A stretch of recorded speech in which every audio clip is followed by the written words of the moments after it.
Hey there, welcome to the show. Jason Carter here. Thank you for watching. We have a great show for you guys today. Our first guest is hailed as a genuine phenomenon by the New York Times. Blake Lynch, also known to his millions upon millions of followers as Nurse Blake, worked in trauma centers around the country before his career in comedy. Now, the Florida native is returning home to bring his 100-city shock-advised comedy tour to SoFlo December 19th at the O. Renee Theater in Fort Lauderdale. And ahead of the show, he is joining us in studio today on ISF. Blake, hi. Thanks so much for having me. Glad to have you on the show. I love how you come like on brand. You never know, if there's a car accident on the way here, if I need to get out and help, I'm ready. You're ready. I'm ready. Blake, your career in nursing started at 17. You're a UCF grad. But did you think that you would be this genuine phenomenon that the New York Times has called you and have this career in comedy? I never thought I'd do comedy. Like, I got into nursing, I graduated 9 years ago.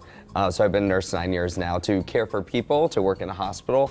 I never ever thought I'd be doing shows, I'd be doing a 100-city tour. So it is really cool and really special. It blows my mind to hear you say 100-city tour. There's some comedians that don't go on 100 cities. And this is your second tour. Yeah. Your first tour in 2022, wildly successful. 14 shows initially. Yep. Ended up sold out with 55 shows. Yeah. And to go internationally as well. So I do Canada, I'm headed to Australia and New Zealand in February. Oh, down under, they don't know what they're getting. Be prepared to be shocked.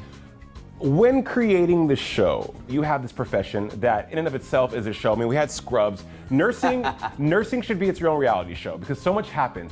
Yeah. How do you create a set? Just within 12 hours, nurses go through so much, Sure. right? Like, there could be a whole show just based off one 12-hour shift. So I have content for years. But when we saw in the pandemic that the first responders were the ones that were also risking their lives, and you were one of those first responders, so thank you for your service.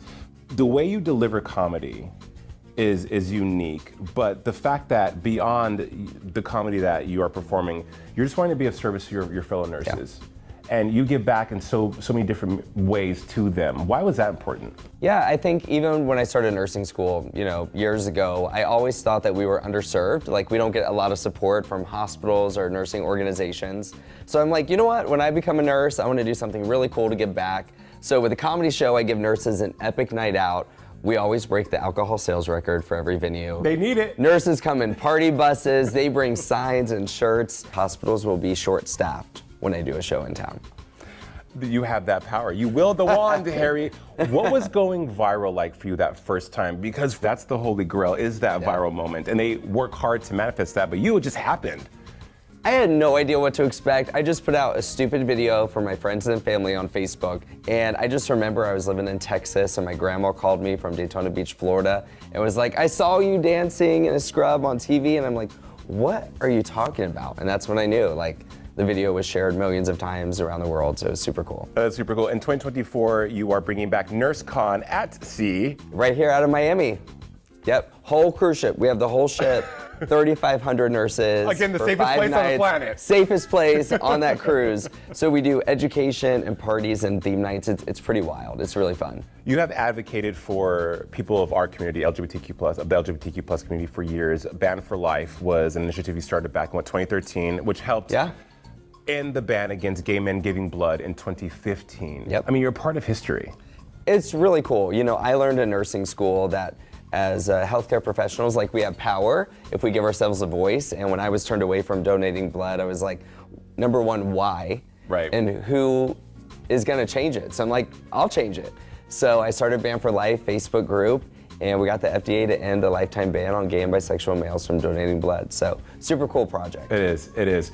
At 32 years old, Blake, you are so successful and have done so much great work and so much essential work for people. Not just being a nurse, but as we talked about, for the LGBTQ+ community, and now for children as well.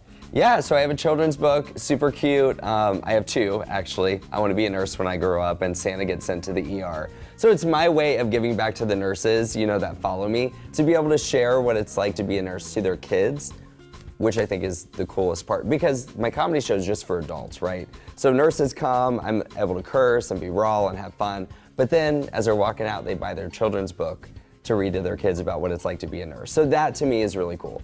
All right, so we're gonna get tickets to the show, December 19th, O. Renee Theater, Fort Lauderdale. It's gonna be a really good time. Congratulations, Blake. Thank you so much for having me. I'm super excited to play Fort Lauderdale. Again, thank you for the work that you do. It's so important, and you are a star. Thank you. And a healthcare hero.